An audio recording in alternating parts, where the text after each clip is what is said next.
오랜 옛날 김천의 굴령산에는 바람신이 살고 있었다고 한다. 이 바람신은 산을 둘러싸고 있는 마을 사람들을 지키고 그들의 삶에 많은 도움을 주었다. 그의 존재는 마을 사람들에게 항상 자연의 변화와 조화를 이뤄내는 중요한 역할을 담당했었다. 바람신의 모습은 항상 바람처럼 변화무쌍했다. 때로는 강한 돌풍처럼 거세게 몰아치다가도 때로는 산들바람처럼 부드럽게 다가오기도 했다. 그래서 마을 사람들은 바람신이 자신들의 삶을 어떻게 돕고 있는지 알 수 있는 날들을 매우 소중하게 여겼다. 한때 마을에는 극심한 가뭄이 찾아와 사람들은 농사를 더 이상 지을 수 없는 위기에 처했다.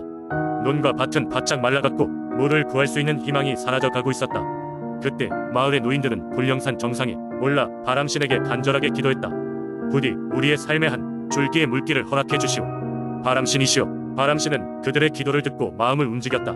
그날 저녁 바람신은 하늘을 가르고 마을에 비를 내리게 했다. 비는 며칠 동안 계속 내렸고 마른 땅은 다시금 물을 머금기 시작했다. 마을 사람들은 그 빗물에 감사하며 바람신의 은혜라 믿었다. 그러나 모든 날이 순조롭지는 않았다. 바람신은 자신의 힘을 남용하거나 이기적인 사람들이 자연의 질서를 어지럽히는 것을 싫어했다. 어느 날 욕심 많은 상인이 마을에 와서 산이 나무를 과도하게 베어가기 시작했다. 바람신은 마을 사람들에게 여러 경고를 보냈다. 강한 돌풍과 이상한 소리들이 마을에 울려 퍼졌고 사람들은 그것이 바람신의 분노라고 생각했다. 그리하여 마을의 지도자들은 상인에게 경고를 하고 그가 자연을 존중하도록 하기 위해 애썼다. 결국 상인은 마을을 떠났고 바람신은 다시 바람을 통해 마을을 감싸 안았다. 그 후로도 마을 사람들은 김천의 굴령산과 그곳에 깃든 바람신을 경외하며 자연과의 조화로운 삶을 지속하려고 노력했다. 지금도 가끔 굴령산에 방문하는 사람들은 산속에 스며드는 맑고 산들거리는 바람 속에서 바람신의 존재를 느끼며 그저 감사의 인사를 전하곤 한다. 두 번째 이야기 고창은 오래전부터 다양한 민속, 신앙과 전설로 가득한 고장이었다. 그 중에서도 가장 신비롭고 흥미로운 이야기는 바다의 왕자에 관한 것이다. 고창의 어귀에 위치한 작은 마을에는 매년 어느 날 바다로부터 온다고 전해지는 전설 속 존재 바다의 왕자를 맞이하는 특별한 의식이 있었다. 이 의식은 마을의 평화와 풍요를 기원하는 의미를 담고 있었으며 마을 사람들은 이를 통해 고창이 자연의 재앙이나 바다의 분노에서 보호받을 수 있다고 믿었다. 전설에 따르면 바다의 왕자는 먼 옛날 마을을 위협하던 거대한 폭풍을 잠재우기 위해 처음 나타났다. 그때 고창은 마을 전체가 바다로부터 불어오는 무시무시한 폭풍과 거대한 파도로 인해 파괴될 위기에 처해 있었다. 마을 사람들은 두려움에 떨며 각자의 집안에서 서로를 돕기 위해 노력했지만 그들의 힘으로는 어떠한 방법도 없었다. 그러던 어느 날 해변가에 푸른 비늘을 가진 소년이 나타났다. 그의 얼굴은 온화하고 강렬한 푸른 눈은 깊고 넓은 바다처럼 신비로웠다. 그는 마을 주위에 보이지 않는 모음악을 펼쳐 폭풍을 잠재웠고 바다는 다시 평온을 찾았다. 소년은 자신을 바다의 왕자라 소개하며 고창의 마을이 앞으로 다시는 자연재해로 고통받지 않을 것이라 약속했다고 전해진다. 이후로도 마을 사람들은 바다의 왕자의 모습이 매해 같은 날 나타나는 것을 목격했고 그와의 만남은 마을의 가장 중요한 문화 행사로 자리 잡았다. 당일이 되면 마을 사람들은 바다를 향해 정성스럽게 기도를 올리고 자신들의 소원을 속삭였다. 그들의 마음속에 오래도록 남아있는 왕자의 모습은 마치 잊을 수 없는 추억처럼 여전히 빛나고 있었다. 왕자는 세월이 흐르며 때로는 젊은 남자, 때로는 소년, 혹은 노인의 모습으로 나타났다고도 전해진다. 이는 마을 사람들에게 그가 어떤 시간이 흐르더라도 항상 그들의 곁에서 마을을 보살피고 있다는 믿음을 갖게 했다. 그의 존재는 단지 바다뿐만 아니라 고창에 널리 퍼진 대지와 하늘까지도 보호하고 있는 것 같았다. 마을 사람들은 그의 모습을 기억하며 고창의 자연을 돌보고자 더욱 노력했다. 바다의 생명과 숲의 동물들을 지키려고 애썼고 어부들은 어획량을 모두 채우기보다는 자연의 균형을 맞추기 위해 절제했다. 이러한 모습은 마치 왕자가 마을에게 남긴 교훈처럼 전해져 내려왔다. 오늘날에도 바다의 왕자에 대한 이야기는 고창의 민속신앙과 문화에 깊이 뿌리 내려 있으며 많은 사람들이 그를 기리며 마을과 자연을 보존하기 위해 그의 가르침을 따르고 있다. 그의 존재는 고창 사람들에게 단순한 전설이 아니라 대대로 이어져 내려오는 역사와 같은 것이었다.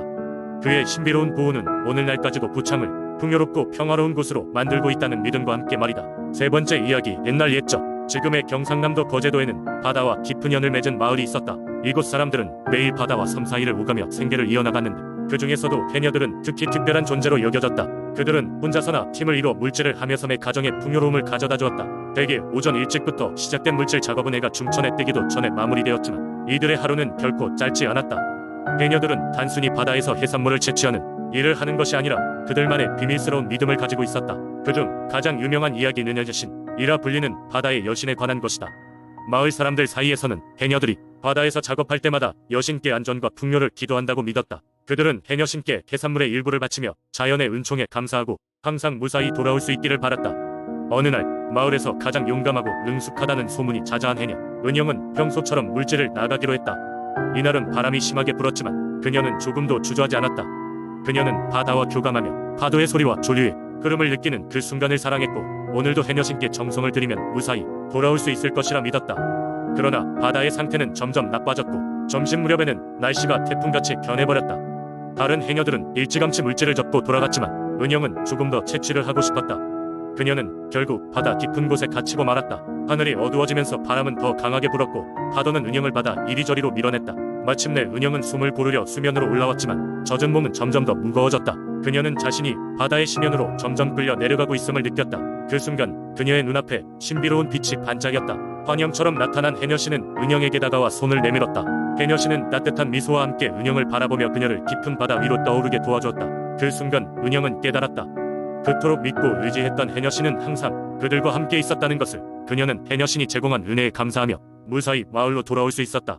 그 후로 마을 사람들은 해녀신에 대한 믿음을 더 굳게 가지게 되었고 매년 해녀신을 기리는 축제를 열어 그녀의 보호와 은총에 감사하였다. 오늘날에도 거제 해녀들은 그 전설을 생생히 기억하며 물질에 나선다. 바다의 거친 파도 속에서도 그들은 두려움 없이 새로운 은혜를 구하고 자연과 함께 살아가는 법을 배워나가고 있다. 네 번째 이야기. 옛날 옛적 전라북도 진안의 작은 마을에는 성황당이라는 이름의 작은 사당이 있었다. 이 성황당은 마을 사람들에게 신령의 보호를 받는 곳으로 여겨졌고 특별히 마을의 안녕과 풍요를 기원하는 장소였다. 성황당 주변에는 울창한 숲이 있었고 그 주변을 맴도는 수많은 까마귀들이 있었다. 마을 사람들은 까마귀를 성황당과 연관된 신성한 존재로 여겼다. 까마귀가 짖으면 마을에 좋은 소식이 있을 것이라 믿었고 만약 까마귀가 조용해지면 조심해야 할 때라고 여겼다. 어떤 날 밤 마을은 두려움에 떨게 되는데 그날은 까마귀들이 모두 사라져버린 밤이었다. 그날 저녁 한 농부가 성황당 옆을 지나가다 좀 이상한 기운을 느꼈다. 숲속에 미세한 바람소리가 속삭이는 듯했고 마치 누군가가 그의 이름을 부르는 듯한 느낌에 사로잡혔다. 놀란 농부는 발걸음을 서둘러 집으로 돌아갔다. 그러나 이상한 느낌은 사라지지 않았고 그는 꿈속에서 비밀스러운 장면을 목격한다. 꿈속에서 농부는 성황당 앞에 서 있었다. 그런데 그곳에는 빛나는 갑옷을 입은 전사들이 있었고 그들은 까마귀 모양의 투구를 쓰고 있었다. 그곳에서 농부는 까마귀왕으로 불리는 신령한 존재를 만났다. 까마귀왕은 농부에게 성황당의 비밀을 알려주었다. 사실 까마귀들은 성황당의 수호신들이었으며 마을 사람들에게 앞으로 펼쳐질 위험에 대비하라는 경고의 의미로 사라졌다는 것이었다. 다음 날 아침 농부는 마을 사람들에게 자신의 꿈 이야기를 전했다. 사람들은 처음에는 의아했지만 까마귀들이 사라진 것을 생각해보니 농부의 꿈이 결코 우연이 아니라는 것을 깨닫게 되었다. 마을 사람들은 급히 모여 성황당을 돌보며 마을의 안녕을 기도했다. 그들은 또한 숲의 관리와 생태계를 보호하기 위한 새로운 규정을 마련하기 시작했다. 놀랍게도 그날 이후 까마귀들은 다시 마을로 돌아왔고 더욱더 활기차게 하늘을 날았다. 농부의 꿈으로부터 시작된 이 일련의 사건은 마을에 신선한 교훈을 안겨주었다. 마을 사람들은 자연과 조화롭게 살아가야 한다는 것을 깨닫고 성황당의 신령한 존재들을 위한 정성을 더욱 다하게 되었다. 이러한 까마귀와 성황당의 이야기는 지난 마을 사람들에게 세대를 거쳐 전해 내려오며 단순한 전설 이상의 의미로 자리 잡게 되었다. 이는 자연과의 조화 그리고 신앙의 힘에 대한 이야기가 되어 오늘날까지도 마을 주민들의 마음속 깊은 곳에 자리하고 있다. 다섯 번째 이야기. 옛날 옛적 태안의 바다와 산을 다스리던 용신이라는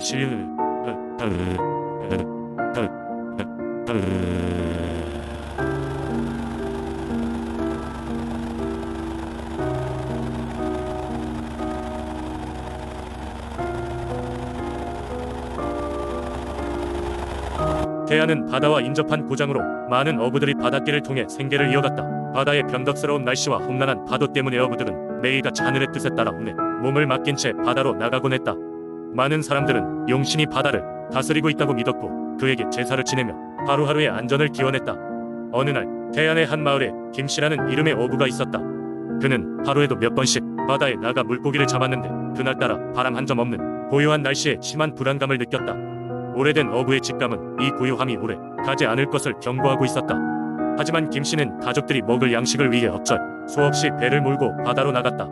김씨가 바다로 나간 지 얼마 되지 않아 날씨는 급변하여 먹구름이 몰려왔고 거센 파도가 배를 뒤흔들었다. 김씨는 배가 전복되지 않도록 필사적으로 노를 저었지만 점점 체력이 떨어지고 이제는 어부함마저 밀려왔다. 그때 그는 하늘을 보며 용신에게 간절히 기도를 드렸다. 제발 이 고난을 넘어 무사히 돌아갈 수 있게 도와주십시오. 앞으로는 바다에 재래 의식을 거르지 않고 신앙심을 잃지 않겠습니다.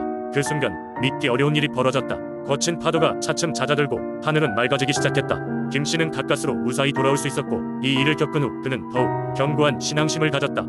그는 마을에 돌아오자마자 용신을 위한 제사를 마련하고 마을 사람들에게 그날의 기적을 이야기했다. 그날 이후로 김씨의 이야기는 마을의 전설이 되었고 사람들은 용신의 존재와 그 실체를 더욱 믿게 되었다. 이 일화는 태안의 민속 신앙 속에서 중요한 전설로 자리 잡아 현재까지도 사람들이 용신에게 감사하며 풍어제를 지내는 계기가 되었다.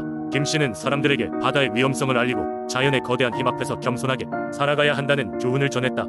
그의 이야기는 후손들에게까지 전달되어 태안 지역의 소중한 민속 신앙 전통으로 남게 되었다.